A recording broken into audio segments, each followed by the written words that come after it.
Bismillah, Assalamualaikum warahmatullahi wabarakatuh. Halo para penonton sekalian. Pada video kali ini saya akan memberikan kalian tentang makna apa tujuan kita dihidupkan di dunia ini. Segala puji bagi Allah, Rabb semesta alam. Salawat dan salam kita haturkan kepada Nabi kita Nabi Muhammad Sallallahu Alaihi Wasallam, kepada keluarga, para sahabat dan para pengikutnya dengan baik. Nah, masih ada segelintir orang yang muncul dalam dirinya pertanyaan seperti ini. Bahkan dia belum menemukan jawaban dari pertanyaan ini hingga berpuluh-puluh tahun lamanya. Untuk apa tujuan saya dihidupkan? Kita diciptakan di dunia ini, ataupun mengapa kita harus hidup di dunia ini?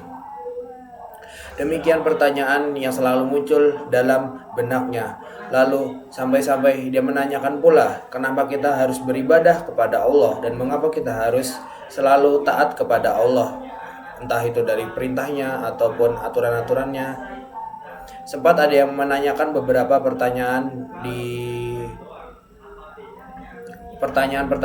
seperti itu.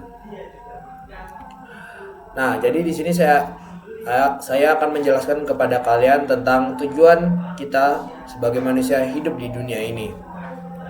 Nah, jadi tujuan yang pertama itu adalah Allah Ta'ala sudah menjelaskan dengan sangat gamblangnya di dalam Al-Quran apa yang menjadi tujuan kita hidup di dunia ini. Cobalah kita membuka lembaran-lembaran Al-Quran dan kita jumpai pada surat Az-Zariyat ayat 56. Di sana Allah telah berfirman, "Wa ma khalaqatul jinna wal insa illa liya'budun." Dan aku tidak menciptakan jin dan manusia melainkan supaya mereka beribadah kepadaku. Surat Az-Zariyat ayat 56. Oke, saudaraku sekalian, jadi Allah tidaklah membiarkan kita begitu saja. Bukanlah Allah hanya memerintahkan kita untuk makan, minum, melepas lelah, tidur, mencari sesuap nasi untuk keberlangsungan hidup. Ingatlah, bukan hanya dengan tujuan seperti ini Allah menciptakan kita, tetapi ada tujuan besar di balik itu semua, yaitu agar setiap hamba dapat beribadah kepadanya. Seperti itu. Dan Ibnu Qayyim al-Jauziyah mengatakan, apakah kalian diciptakan tanpa ada maksud dan hikmah? Tidak, untuk beribadah kepada Allah dan juga tanpa ada balasan darinya. Jadi beribadah kepada Allah adalah tujuan diciptakannya jin, manusia dan seluruh makhluk. Makhluk tidak mungkin diciptakan begitu saja tanpa diperintah dan tanpa dilarang. Allah telah berfirman, "Ayah sabul insanu ayyutsaraka sudah."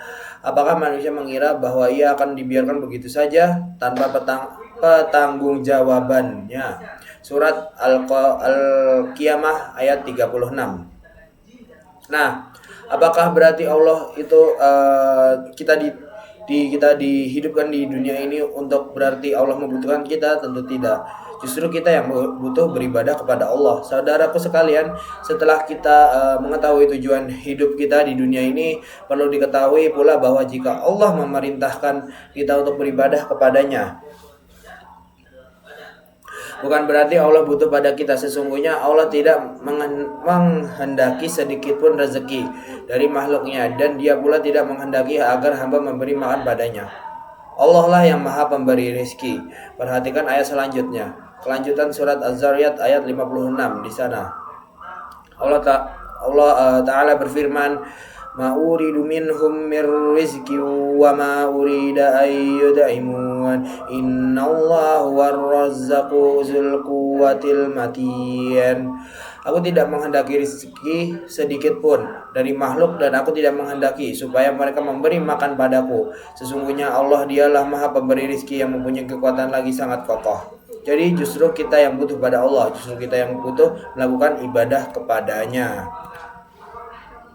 Dan di sini saya akan menjelaskan apa makna ibadah. Syekhul Islam Ibnu Taimiyah mengatakan dalam ibadah itu terkandung mengenal, mencintai, dan tunduk kepada Allah. Bahkan dalam ibadah terkandung segala yang Allah cintai dan ridhoi. Titik sentral dan yang paling urgent dalam segala adalah di hati, yaitu berupa keimanan, mengenal dan mencintai Allah, takut dan bertaubat padanya, bertawakal padanya, serta ridho terhadap hukumnya. Di antara bentuk ibadah adalah sholat, zikir, doa, dan membaca Al-Quran. Dan